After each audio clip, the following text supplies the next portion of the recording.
Aujourd'hui, 16 mars 2011, porte de Jaffa, à Jérusalem, la foule en liesse a accueilli solennellement Sainte Thérèse de l'Enfant Jésus et de la Sainte Face. Les reliques ont tout d'abord quitté la résidence du nonce apostolique, pour être ensuite portées en procession jusqu'à la concathédrale du patriarcat latin. Pas moins de 2000 personnes se sont rassemblées à 16h30 en face de la citadelle de David pour saluer avec émotion et impatience la petite Thérèse qui entre pour la toute première fois dans la ville sainte. Au patriarcat, toute la cour était pavoisée de drapeaux jaunes et blancs aux couleurs du Vatican.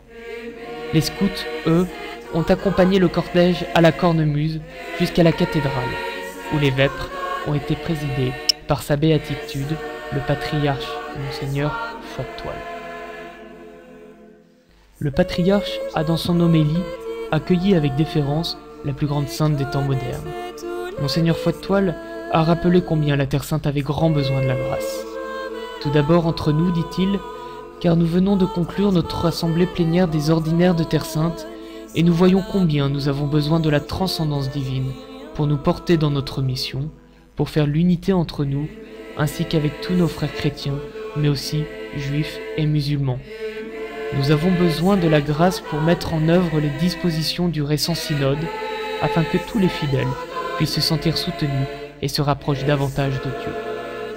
Ce soir, les reliques de Sainte Thérèse seront vénérées à Jérusalem, ville de la résurrection.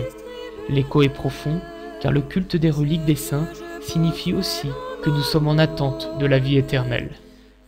Demain, les reliques partiront pour l'église de la Vierge du Mont Carmel de Haïfa, tout un symbole.